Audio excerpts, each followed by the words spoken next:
Proverbios 20. Hemos visto estos proverbios que son joyas que Salomón, el rey sabio, nos ha estado dando. Dijimos, son joyas de sabiduría divina. Hemos hablado acerca de que hay diferentes tipos de sabiduría. Hay sabiduría terrenal, hay sabiduría diabólica y hay sabiduría divina.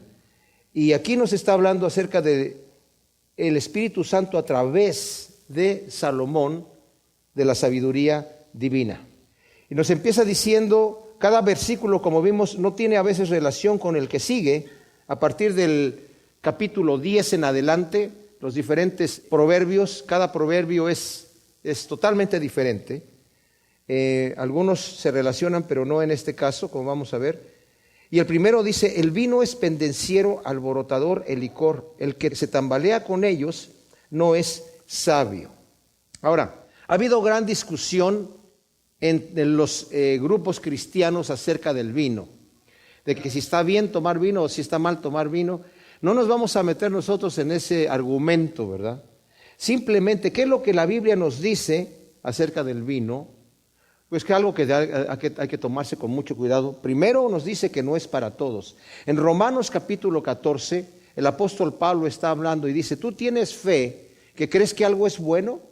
Dice Pablo, yo sé y estoy seguro que en sí mismo ninguna cosa es mala en sí mismo, pero al que cree que algo es malo, para él lo es. Entonces, si tú crees que algo es malo para ti, ten cuidado. Por otro lado, dice Pablo, ten cuidado que no apruebes para tu vida algo que te hace daño, algo que te esclaviza. Dice, yo tengo la libertad de hacer lo que yo quiera, dice Pablo, pero no me voy a dejar dominar por ninguna cosa. Algo que quite mi cordura, algo que me someta bajo su influencia.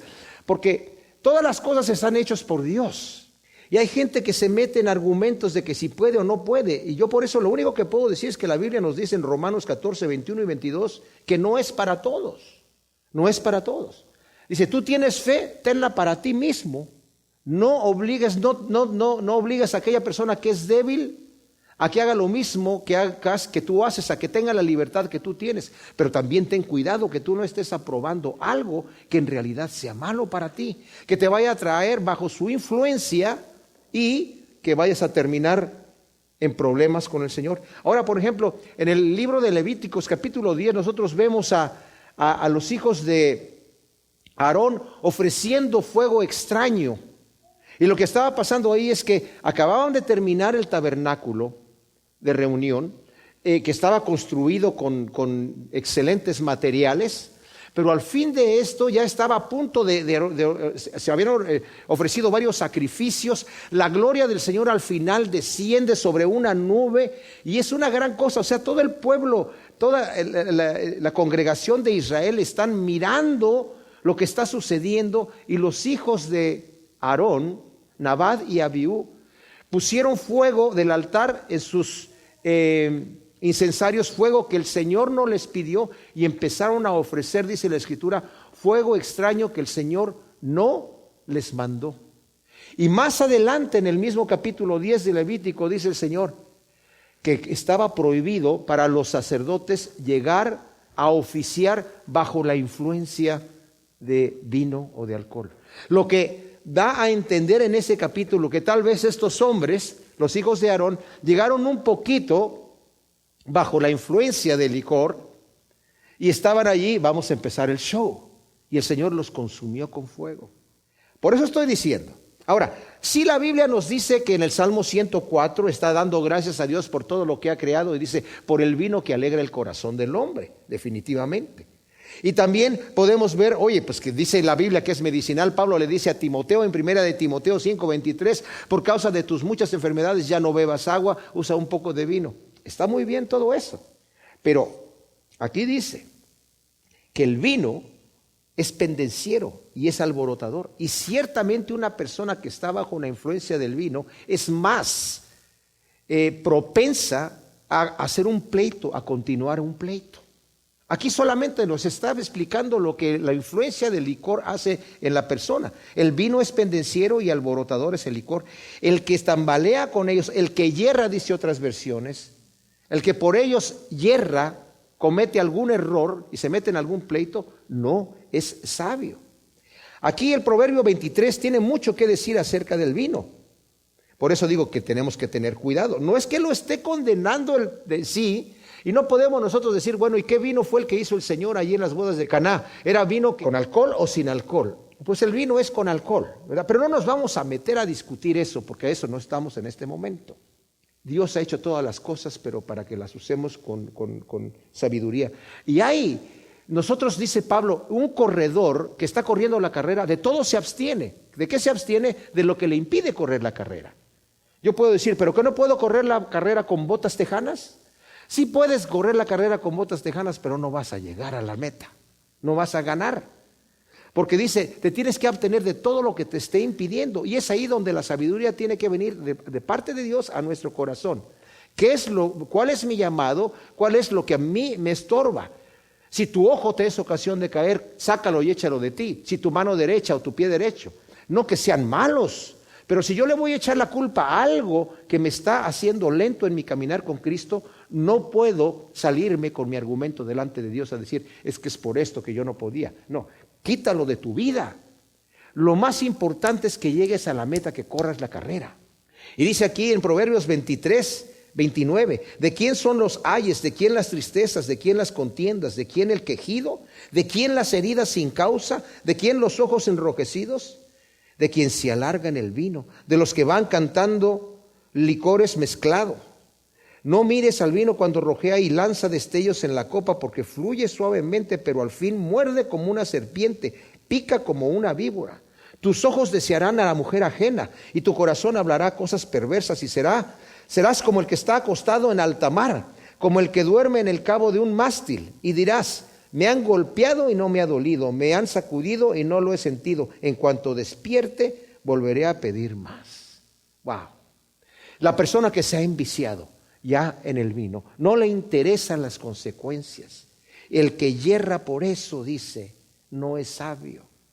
Dice Pablo, si yo por mi libertad que tengo en Cristo, y digo es que yo tengo la libertad de hacerlo, hago caer a mi hermano, ya no ando conforme al amor. Eso lo vamos a ver cuando entremos en el capítulo 14 de Romanos. Y si es por causa de eso, yo prefiero no tomar vino ni comer carne, dice Pablo. Porque si le es tropiezo para que yo coma carne y para aquel que yo tome vino, yo no quiero ser tropiezo para nadie y prefiero no ser tropiezo de ninguna manera. ¿Por qué yo he de hacer caer a alguien por el cual Cristo murió? Wow. ¿Tienes fe? Dice Pablo. Tenla para ti mismo, pero bienaventurado el que no se condena en lo que aprueba. Como rugido de león es el terror del rey. El que provoca su ira expone su propia vida. El terror del rey. Ya nos había dicho en el Salmo anterior, en el Salmo 19, versículo 12, rugido de león es la ira del rey. Rocío sobre la hierba es su favor. O sea, aquí está hablando acerca de que ciertamente vuelve a asemejar el rey con el rey de los animales, ¿verdad? El león con su puro rugido infunde temor. Y justamente aquí el rugido, como el terror del león es la ira, ¿verdad? Del rey, y el que provoca su ira expone su propia vida. Ya lo vimos anteriormente también en el Proverbios 16, versículo 14, la segunda parte del versículo 14 dice, la ira del rey es heraldo de muerte, pero el hombre sensato logrará aplacarlo. O sea, el que provoca la ira del rey por un lado no es sabio, pero el que la sabe aplacar es un hombre sensato y es un hombre sabio. Y también nos dice en Eclesiastés, que es el siguiente libro después de Proverbios, en el capítulo 10, versículo 4, si el ánimo del príncipe se alza contra ti, no dejes tu lugar, o sea, no pierdas tu posición, no pierdas tu comportamiento, tu compostura, porque la mansedumbre apacigua grandes ofensas. O sea, si realmente eres sabio y el rey se ha enojado contigo, apacígualo, ¿verdad? Claro, en nuestra época no tenemos reinados de esta manera, pero yo siempre que veo esto lo asemejo al Rey de Reyes y al Señor de Señores, ¿verdad? Honra del hombre es evitar la contienda, pero todo insensato se envolverá en ella. La honra es evitar el pleito. Ya lo vimos también en Proverbios 14, 19, el 16, 32, el 19, 11. Y luego también en el 25, del 21, nos dice: si tu enemigo tiene hambre, dale de comer; si tiene sed, dale de beber, porque ascuas de fuego amontonarás sobre su cabeza, y Yahvé te recompensará. Esto lo vimos también en Romanos, ¿verdad? Pablo lo cita en Romanos 12, al final del capítulo, de este proverbio. Es honra del hombre evitar el pleito. El Señor dice: si te quieren poner a pleito, no pelees. Si te quieren quitar algo, si quieren quitar tu túnica, dales también la capa. Si te pegan en una mejilla, pon la otra. Si te quieren forzar a ir una milla, ve con él 2. O sea, no te metas en pleito. Es honra del hombre. No es ser un cobarde. Cobarde no es el que se pelea con 5. Cobarde es el que sabe controlar la ira y evitar el pleito. Y todo insensato se va a envolver en el pleito. El insensato es el que dice: a mí no me van a ver la cara de tonto y yo voy a estar allí para defenderme. Claro, miren, mis amados, el Señor no quiere que seamos cobardes. Hay forma de salirse del pleito, pero les digo que hay mucho más honra en no meterse en el pleito.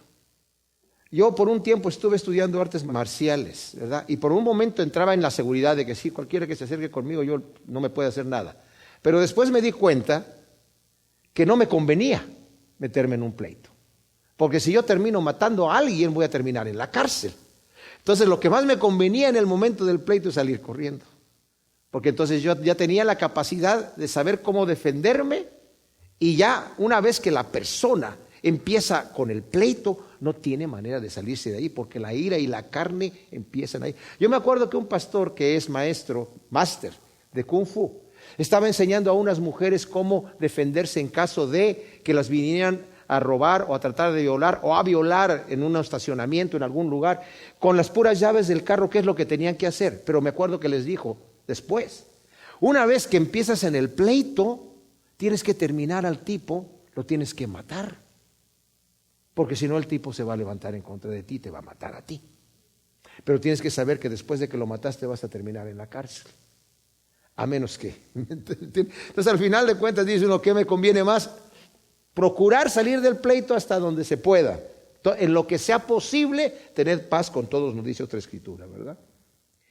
En otoño el holgazán no hará. Rebuscará en la cosecha, pero no hallará nada.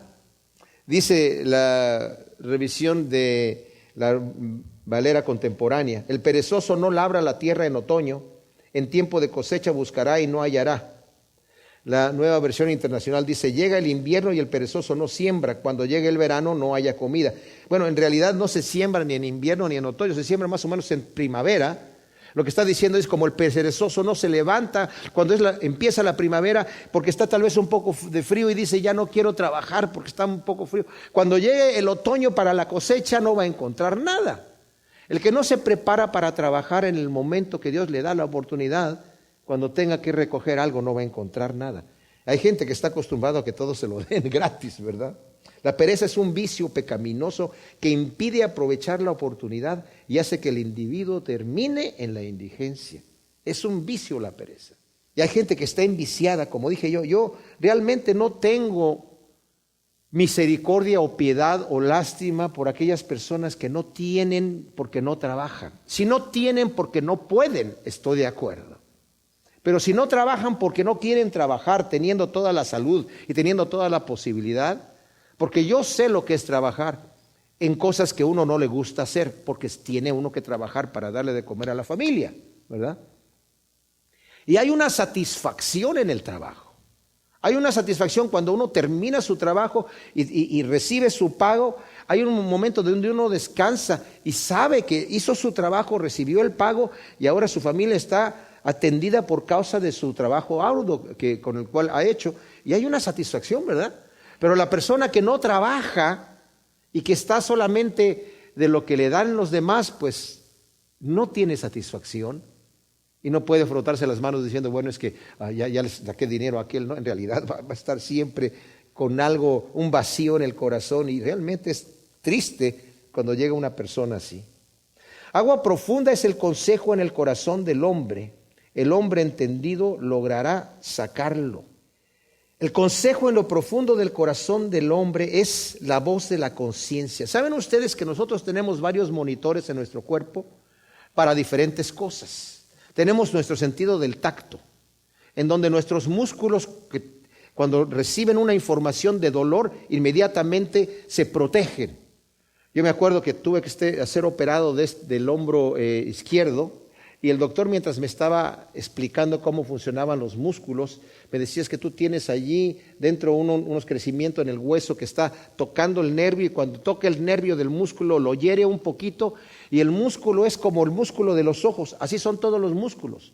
En el momento que siente un dolor, deja de funcionar y ya no funciona aunque tú lo quieras mover.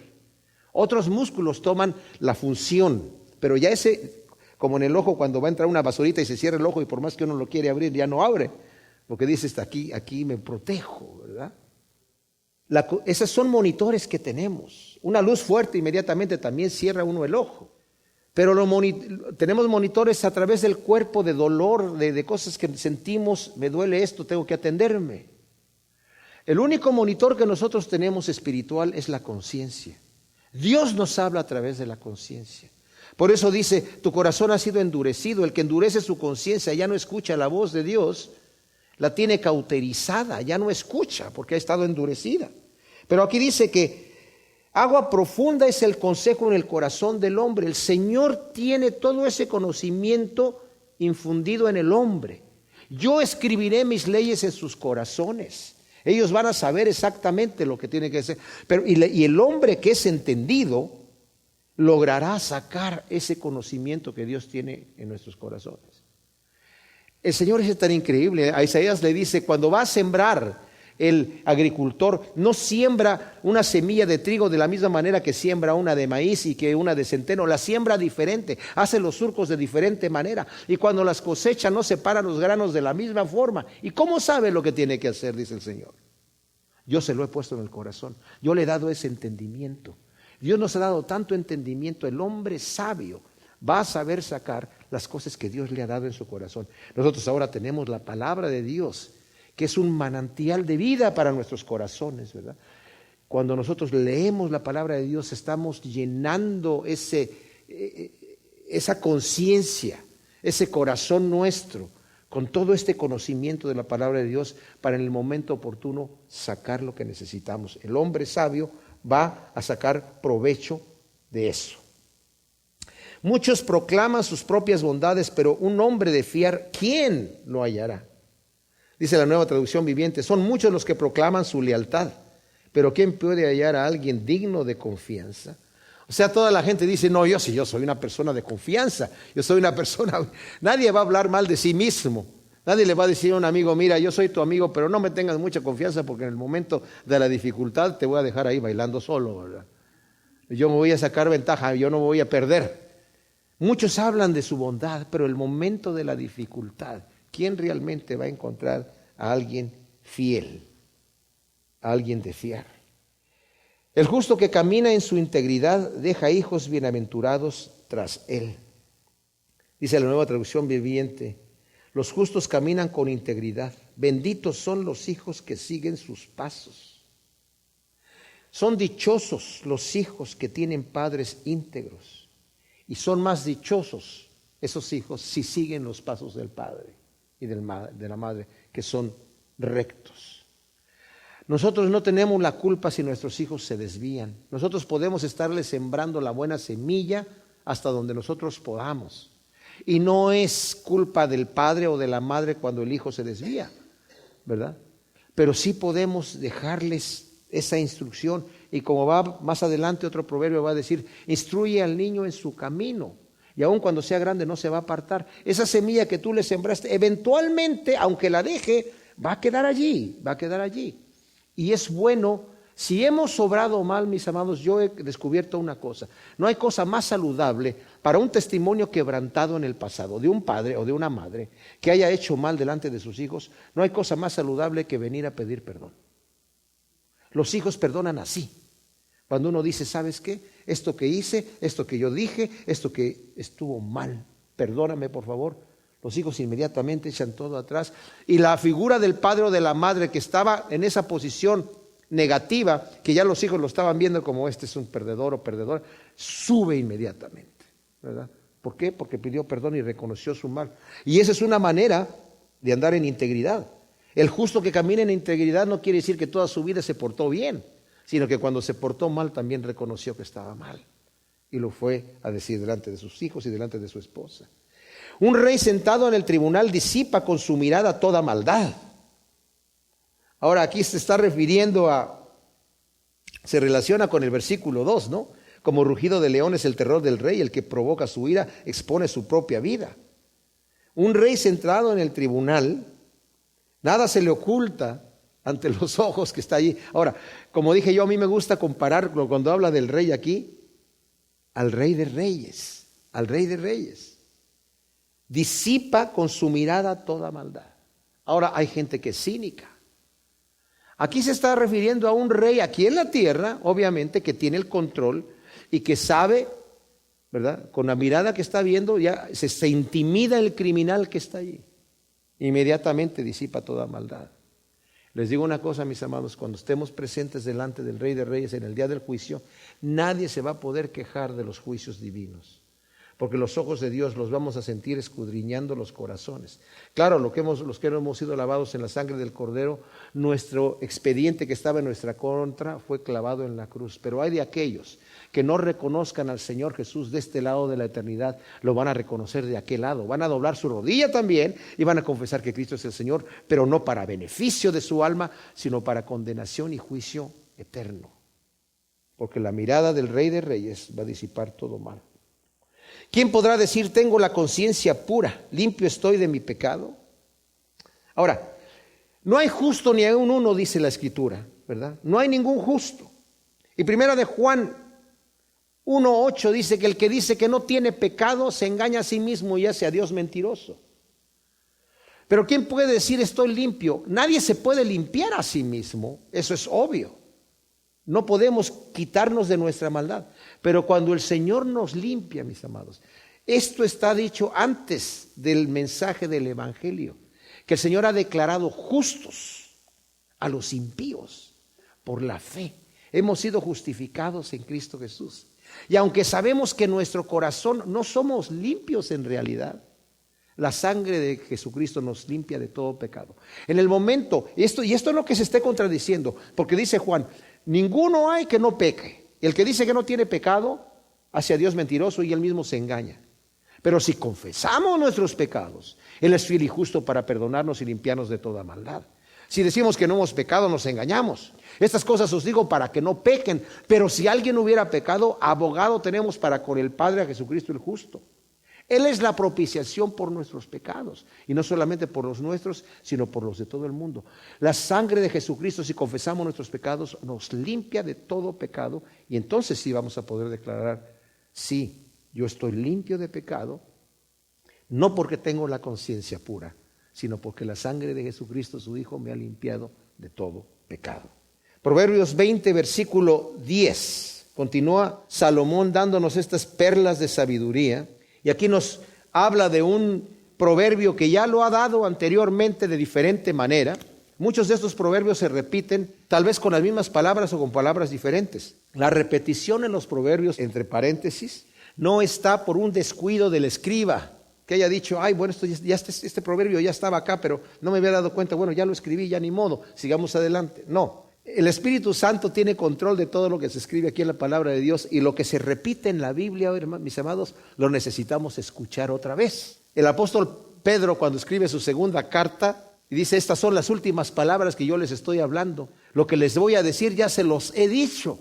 Les podía decir otra cosa nueva, pero les voy a decir lo que ya se los he dicho. Y no solamente se los voy a volver a repetir, sino que una vez que yo ya parta con el Señor, voy a dejar personas que se las estén repitiendo nuevamente, porque necesitan seguir escuchando estas cosas. Somos personas de repetición. Un buen maestro repite, repite y repite, hasta que el concepto queda claro. Y una de las cosas que se ha repetido aquí son los negocios honestos. Dice, pesa falsa y medida falsa, ambas son abominación a Yahvé. Ya lo vimos en el Proverbio 11:1, en el 16:11. Ya lo vimos en esos proverbios, está nuevamente repetido aquí. Estaba también prohibido en la ley, en Levítico 11:35 y en Deuteronomios 25 del 13 al 15. El Señor dice, vas a tener una pesa justa y una medida justa de balanza. En aquel entonces había rocas con las cuales se utilizaba la balanza para los pesos, ¿verdad? Pero la gente era tan deshonesta que tenían unas rocas para comprar y otras para vender y no pesaban lo mismo, ¿verdad? Entonces el que era para vender pues pesaba un poquito menos, pero el que era para comprar pesaba más.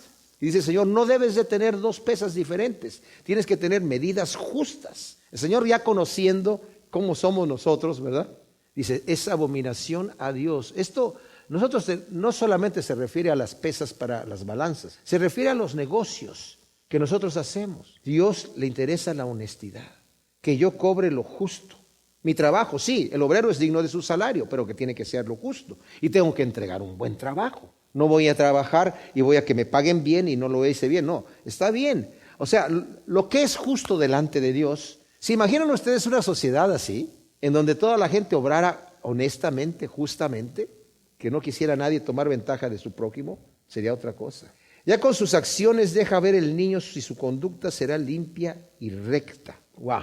Aún desde niño se ve su predisposición de aceptar ser corregido o no, a pesar de estar en una naturaleza caída. Esto no quiere decir que el niño viene programado por Dios para ser bueno, para ser malo, para ser rebelde. Hay niños que con una cosita rapidito se corrigen. Yo no creo en la regla de la familia de que todos mis hijos los voy a tratar con la misma regla. No, porque no todos son iguales. Hay unos niños que de repente con una palabra ya está listo. Y hay otros que no se corrigen con nada. Pero uno puede ver desde el principio si la conducta del niño va a ser buena o mala. La conducta buena o mala del niño, como dije, no es una programación arbitraria de Dios. La Biblia nos habla de la vara de corrección que es necesaria en el crecimiento del niño, pero no garantiza que será sabio y obediente. Como vimos en Proverbios 22:6, instruye al niño en su camino y aun cuando crezca no se va a apartar de él. Pero también en el Proverbios 29 nos habla acerca de la corrección del niño.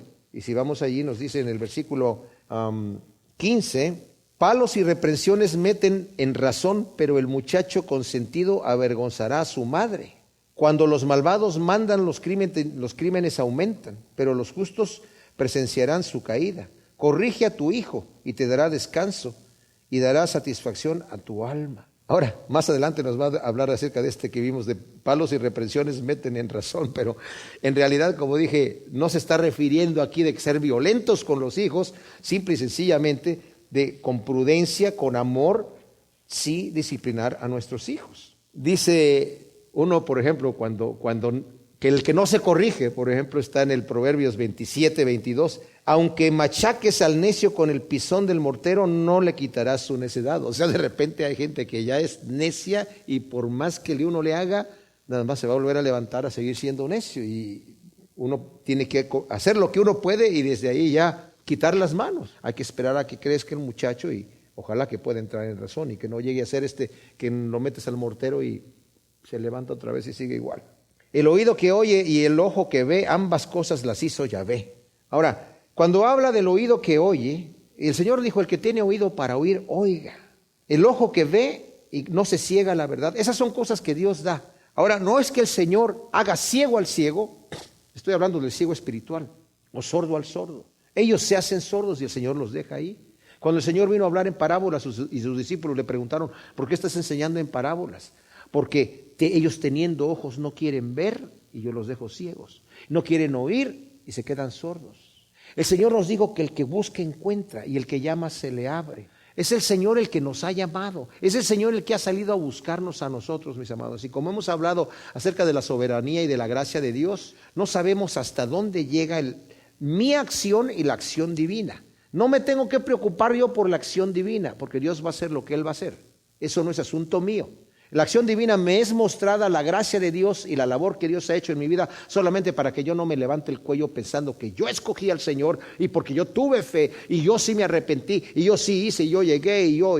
No, tú no hiciste nada. El Señor lo hizo tuyo. Tuve fe, sí, pero ese es un don de Dios. Sí, pero yo fui al Señor, es que nadie viene a Él si el Padre no lo trae. O sea, esas verdades están ahí para que yo no me levante el cuello. Pero la verdad está, el que a mí viene yo no le echo fuera. Y todo el que quiera venir, beba del agua gratuita. Y dice, y ustedes no quieren venir a mí para que sus pecados no sean perdonados. Eso es lo que a mí me corresponde, saber. Yo tengo oído, quiero escuchar, el Señor me va a permitir oír. Y Él me lo va a dar que yo oiga.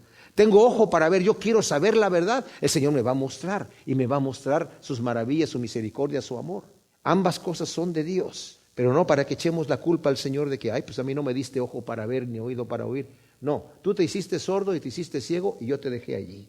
¿Cuántas cosas van a ser reveladas en aquel día cuando estemos dando cuentas delante del Señor? No te aficiones al sueño, no sea que te empobrezcas. Despega tus ojos y te saciarás de pan. Reverencia nuevamente al versículo 4, acerca del holgazán que no siembra cuando tiene que sembrar y en el momento de la cosecha no va a encontrar nada. La afición al sueño. Dije yo, la pereza es una adicción. La adicción de la pereza te lleva a la indigencia. Mejor aficiónate a trabajar. Aficiónate a cegar el fruto de tu trabajo en paz y en satisfacción. Yo me acuerdo que en cierta ocasión estaba yo en un trabajo que no me gustaba. Yo podía decir, como decía un amigo que también era músico, pues yo nunca he trabajado, ¿verdad? Porque he estado siempre haciendo música y de repente encuentro como me están pagando porque hacer lo que yo quiero. Ah, qué bonito, ¿verdad? Esa es mi profesión. Y esa fue mi profesión por un tiempo. Pero después tuve que trabajar. Afortunadamente trabajé en lo que me gustaba hacer cuando conseguí trabajo en México y era dibujante, me gusta hacer eso y lo hacía bien y tenía un buen salario. Cuando llegué aquí a Estados Unidos tuve varios trabajos y en uno de ellos era manufacturar cassettes. Y lo que más me molestaba, como yo soy músico, era el sonido de la máquina. Yo estaba en un cuartito y ruidoso y yo estaba así como molesto. Ay, esta máquina me estaba molestando y de repente, me voy a poner unos audífonos y voy a dejar de estar escuchando este ruido y me voy a poner a oír estudios bíblicos y en vez de estarme quejando de que el trabajo está en un huertito chiquitito y muy ruidoso, voy a hacer la mayoría de cassettes que yo pueda hacer. Nadie va a hacer más cassettes que yo y ni mejor hechos. Y voy a revisar las máquinas, las voy a mantener ajustaditas. Ahí hay un multímetro y todo se valora con el multímetro y tengo que hacerle ciertos ajustes electrónicos para que todo funcione bien. Y con eso me entretenía yo y el tiempo se me iba rapidísimo. Salía yo de mi trabajo con la satisfacción de que hice más cassettes que nadie, todos quedaron bien y no tuve que llamar al técnico para la máquina. Mi jefe llegó después de mucho tiempo y dice, oye, ¿no has llamado al técnico? No. ¿Por qué? Porque no se han descompuesto. Pero como el que estaba antes se le descomponía cada rato. Es que yo encontré este multímetro aquí, vi las instrucciones, aquí dice los valores que uno tiene que estar checando en los puntos C, y mi jefe se quedó impresionado. Pero la cosa es que a mí lo que me gustó fue meterme en el trabajo y en vez de estarme quejando, encontrarle el gustito a lo que tenía que estar haciendo ahí y se me lleva el tiempo rápido. Mejor que aficionarse al sueño es aficionarse a hacer el trabajo y hacerlo bien hecho. Hay una gran satisfacción, ¿no? Cuando uno hace una cosa bien hecha, aunque la persona no lo aprecia al que uno se lo ha hecho, el Señor lo aprecia. Y uno puede hacerse para atrás a decirle, Señor, eso lo hice para ti. Y el Señor no lo toma de esa manera. Versículo 14 dice, caro, caro, dice el comprador, pero se marcha restregándose las manos. La naturaleza humana. Dice en la Nueva Traducción Viviente, el comprador regatea el precio diciendo esto no vale nada y después se jacta por una buena compra. La Nueva Versión Internacional dice no sirve, dice el comprador, pero luego se va jactándose de su compra. Un buen negocio versus la honestidad. Yo sé que a veces para sacar ventaja del negocio y sobre todo en esta cultura oriental, y si ustedes vieran cómo la gente compra ahí, es increíble porque a veces llega uno y cuando llega como turista ahí le dice la persona, ¿y cuánto vale esto? Vale tanto. Ok, y si uno nada más saca el dinero para pagar, hasta la gente se enoja, es como que aquí hay que empezar a regatear, aquí hay que decir, no, ¿cómo que vale tanto? Es una porquería eso, ¿verdad? Y ese es el juego que tiene que haber ahí, pero aquí Salomón lo está poniendo aquí, ya no tanto es el juego, simple es el truco, ¿verdad? Eso no sirve de nada, qué caro, no tiene nada, que después de la compra, y qué buena compra, dice yo aquí. Está el oro y multitud de rubíes, pero los labios sabios son una joya preciosa. Otra exaltación a la sabiduría en palabras, mis amados. El que tiene buenas palabras versus los labios escarnecedores, ¿verdad? Fíjense lo que dice el Proverbio 21-24. El soberbio presuntuoso tiene por nombre insolente y obra con saña y furor. Wow. a comparación, en contraste con el labio sabio, con la persona que es sabio de labios. Es mejor que el oro y que el rubí. Quítale el vestido a quien sale fiador de un forastero, tómalo en prenda cuando da garantía por los forasteros. Ahora, hemos visto ya en varios proverbios que nos hablan acerca de tener cuidado por el que sale fiador de un extraño. La Escritura nos habla acerca de cuando uno sale por fiador de un prójimo, tienes igual, aunque es tu prójimo y aunque es tu amigo, tienes que tener cuidado. Líbrate de eso, no salgas como fiador, te dice la Escritura. Pero si sales como un extraño, ahora se está refiriendo eso a, si yo soy la persona que voy a hacer el contrato con alguien que está saliendo fiador de un extraño, Salomón dice, ten cuidado. Si alguien te sale a ti como fiador de un extraño, asegúrate de que te vaya a pagar y quítale algo como prenda, porque si está saliendo como fiador de un extraño, esta persona no es sabia. La persona. Hay otra traducción, dice, el que sale por fiador de una mujer extraña. Es otra traducción que se puede hacer allí. Entonces, tómale prenda por una mujer promiscua. Dice la traducción viviente, al que salga fiador por la deuda de un desconocido, pídele una garantía, exígele un depósito como garantía si lo hace por extranjeros o por una mujer promiscua. El 17 dice, dulce es al hombre el pan de la falsedad, pero cuando haya llenado su boca se convertirá en cascajo. Dice la Nueva Versión Internacional, tal vez sea agradable ganarse el pan con engaños, pero uno acaba con la boca llena de arena. La mentira es un pecado.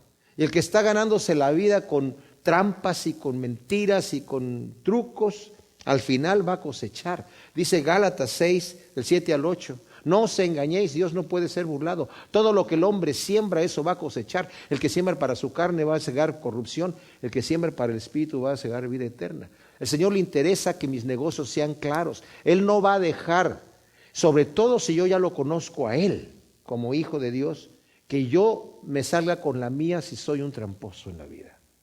El Señor aborrece eso. El versículo 18 dice, sopesa los planes mediante el consejo y con sabias direcciones haz la guerra. Ya nos había dicho anteriormente, dándonos consejos acerca de la guerra en el Proverbios 15, 22 y también en el 24, 6. Ahora, nos está dando consejos para la guerra. La Nueva Versión Internacional dice, afirma tus planes con buenos consejos, entabla el combate con buena estrategia. Nosotros no estamos haciendo guerra aquí contra carne y sangre, pero sí tenemos una guerra. Tenemos una lucha espiritual. Y tenemos que tener estrategias. ¿Cuáles son las estrategias de guerra que yo tengo que tener para la lucha espiritual? El que quiere estar firme, mire que no caiga. No proveas para la carne. No digas, es que no voy a caer, pero igual lo voy a tener aquí cerquita nada más por... No voy a caer, pero aquí lo tengo. No proveas para que caigas. Satanás es sabio y él está sabio en la sabiduría diabólica, pero él está al acecho, nos está examinando, observando y sabe cuáles son los puntos débiles. Nosotros no somos sabios en el momento cuando nos engañamos y decimos, no, yo no voy a caer. Yo ya sé que caí varias veces con esta tentación, pero esta vez yo creo que no voy a caer. No proveas para la carne. Si ese es tu problema, sácalo, quítalo, córtalo, échalo de ti. Mejor te es entrar al reino de los cielos sin eso que con todo aquello irte al infierno. No te expongas al fuego, a la tentación. ¿Sabe qué dice el Señor? Velad y orad para que no entréis en tentación. Y una vez estaba orando al Señor y, Señor, las tentaciones son fuertes. Dice, mira, una vez que ya estás en la tentación, ya diste un paso atrás, porque ya estás en la tentación. ¿Quieres ni siquiera llegar a la tentación? Ahí está. Vela y ora para que no entres en tentación. Ni siquiera vas a entrar en la tentación, porque estás velando y orando. Cuando te descuidas y ya estás delante de la tentación, ahí hay una puerta que el Señor te da para salir, pero ya estás en un punto peligroso, porque ya estás frente a la tentación. Pero si ni siquiera quieres llegar ahí, la forma en la que puedes estar afuera es estar velando y orando, para que no llegues al punto en donde ya estás enfrente de la tentación. Y una vez que ya entraste, es muy difícil salir. Muy difícil salir. El versículo 19 dice, quien descubre secretos levanta calumnia, no frecuentes pues al que abre mucho la boca. La Nueva Traducción Viviente dice, el chismoso anda por allí ventilando secretos, así que no andes con los que hablan de más. Ahora, el que se junta con chismosos terminará siendo víctima del chisme. O sea, tú te estás juntando con un chismoso que te está diciendo, mira que fulanito y fíjate que fulanito y que perenganita. Ten la seguridad que de ti va a decir algo a otros. O sea, tal vez tú estás allí porque estás enterando del chisme, pero de ti va a ventilar secretos a los demás. El que insulte a su padre o a su madre se le apagará su lámpara en la más densa oscuridad. El quinto mandamiento del Señor: honra a tu padre y a tu madre, para que tus días sean largos sobre la tierra. El Señor condena en la ley al que maldiga a sus padres. En Éxodo 21:17 y Levítico 20:9, Deuteronomio 27:16, dice: al que maldiga a sus padres es reo de muerte. La pena era pena capital. El Señor condena eso tremendamente en Mateo 15:14, donde le dice a los fariseos: ustedes están diciendo, el Señor dijo: honra a tu padre y a tu madre, pero usted, y el que los maldiga, que muera. Ustedes dejan que el hombre no honre a su padre y a su madre, diciendo: lo que yo te pude haber dado en ayuda para ayudarte y honrarte, yo ya lo ofrecí como ofrenda, entonces ya no te lo tengo que dar. Dice, están invalidando el mandamiento de Dios. Herencia adquirida con rapacidad al comienzo no será bendita en su fin. O sea, es increíble cómo la gente se trastorna con las herencias, ¿verdad? Yo creo que muchos de nosotros tenemos ejemplos en la familia de cuando llega una herencia, cómo se vuelve. Hay personas que son palomitas y de repente se vuelven buitres en un instante, ¿verdad? Pero el que con rapiña se apodera de la herencia no será bendita en su fin. No digas: yo me vengaré, espera en Yahvé, Él te salvará. El Señor dijo: mía es la venganza, no te vengues, no te vengues. El Señor prohíbe la venganza en Proverbios 24:28. Y en Primera de Tesalonicenses 5:15 y Primera de Pedro 3:9 dice: no pagues mal por mal. No digas: es que yo tengo el derecho. No, deja el lugar a la ira de Dios. Él se va a encargar. Las pesas desiguales son abominación a Yahvé, y una balanza con trampa no es buena. Nuevamente nos está hablando lo mismo que nos dijo en el versículo 10, que las pesas desiguales son abominación. El negocio falso Dios lo aborrece. De Yahvé son los pasos del hombre. ¿Cómo pues podrá el hombre entender su camino? Este es un versículo bien especial. Dice la Nueva Traducción Viviente: el Señor dirige nuestros pasos. Entonces, ¿por qué tratar de entender todo lo que pasa? Dios es el que está dirigiendo mis pasos. ¿Para qué entender hoy, Señor, y esta tragedia? ¿Por qué está viniendo así? Mira, tú tienes confianza en que Dios está dirigiendo tus pasos, en que todas las cosas ayudan para bien en tu vida. Descansa en las manos de Dios. Él tiene un plan perfecto para tu vida. Descansa. Y acepta de Dios como venga. Como Job dijo que he de recibir del Señor solamente el bien y no el mal. No es que Dios te quiera hacer un mal, pero lo que aparentemente es negativo en tu vida, el Señor lo trae para bien. No lo entendemos todavía, pero lo vamos a entender cuando se nos sean abiertos los ojos y veamos. Descansemos en cualquiera que sea la voluntad de Dios para mi vida. Lo único que me tengo que preocupar es que yo sea hijo de Dios, que yo haya creído en Jesucristo como mi Salvador, que lo haya confesado como mi Salvador, que haya creído que Dios lo resucitó de los muertos, que mi fe sea una fe genuina y descanso. Señor, que venga lo que venga. Como Pablo dijo: para mí el vivir es Cristo y el morir es ganancia. Venga lo que venga. He aprendido a tener necesidad, a tener abundancia. Nada me puede separar del amor de Dios que es en Cristo Jesús. Ninguna cosa. Esa es una seguridad que nosotros debemos de tener. Así que de Yahvé son los pasos del hombre. ¿Cómo vamos a entender su camino? Lazo es al hombre hacer apresuradamente un voto y después de prometerlo, pensarlo. Qué terrible es eso, ¿no? El error de apresurarse. Proverbios 19:2, ¿verdad? Lo vimos, dice: de nada vale el empeño sin reflexión, y el que apremia el paso tropieza. Eclesiastés, Salomón nos dice: no hagas voto así al Señor apresuradamente. Es mejor que no prometas, sino que prometas y no cumplas. Dios te va a exigir que cumplas lo que prometiste, así que mejor tranquilo. El rey sabio avienta a los malvados y hace pasar sobre ellos la rueda de trillar. Aquí lo que está diciendo no es que los aviente así, ¿verdad? Desde un empujón. El rey sabio esparce a los perversos, dice la Nueva Traducción Viviente, como el trigo, y luego los atropella en su rueda de trillar. El gobernante sabio castiga y extermina el crimen con mano dura. Eso es a lo que se está refiriendo. Lámpara de Yahvé es el espíritu del hombre, que escudriña las profundidades del alma. La Nueva Traducción Viviente traduce: la luz del Señor penetra el espíritu humano y pone al descubierto cada intención oculta. Dios escudriña el corazón y nada le es oculto. En Jeremías 17, del 9 al 10 dice: el corazón del hombre es perverso, está enfermo, ¿verdad? Irreparable. ¿Quién lo conocerá? Yo lo conozco, dice el Señor. Yo conozco perfectamente el corazón del hombre.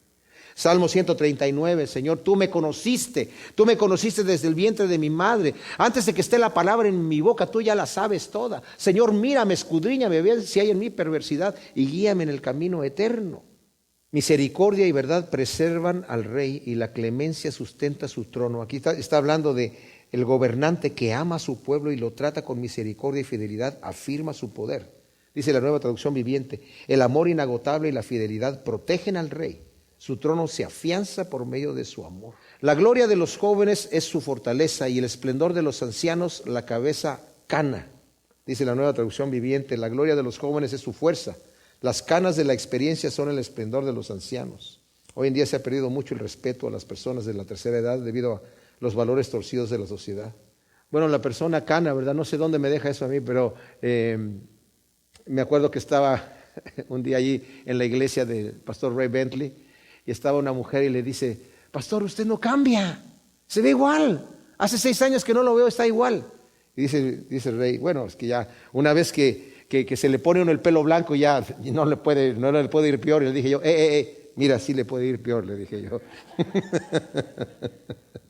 Dios dio y Dios quitó, sea su nombre bendito, dijo un sabio por ahí.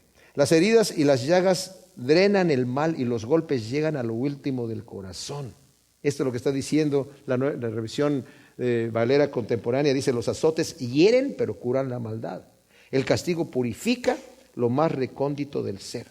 Hablamos hace rato de la mano dura del rey con el crimen. La mano dura, castigando el crimen y la maldad, purifica la sociedad. Se dice que en los días de Simón Bolívar, cuando estaba gobernando, al ladrón lo mataban, al que robaba una casa lo mataban. Se podían dejar las casas abiertas, nadie entraba a robar. Pero cuando de repente en nuestra sociedad ahora el criminal, ay pobrecito, mira, no, pero lo van a meter en una celda fría y no va a tener agua caliente y televisión blanco y negro, ¿cómo no? Y no va a tener internet. ¿Y cómo lo vamos a restablecer a la sociedad? Y ahora entran al hotel, al club, ¿verdad? Entonces, pues, y además que está tan protegido el criminal que el que sale afectado es la víctima. ¿Cómo queremos que se corrija el mal? No se corrige así. Mano dura con el crimen, como dice ahí, es la vara la que extermina el mal. Por eso en la Escritura, en el Antiguo Testamento, no son leyes de aquella época solamente violentas para un pueblo troglodita no. El Señor dijo: el castigo va a ser mano dura para que los demás vean y teman y no lo hagan. Gracias te damos, Señor, por tu palabra. Te pedimos que siembres estas joyas de sabiduría en nuestro corazón, Señor, para que den su fruto al 100 por 1 en el nombre de Cristo Jesús. Amén.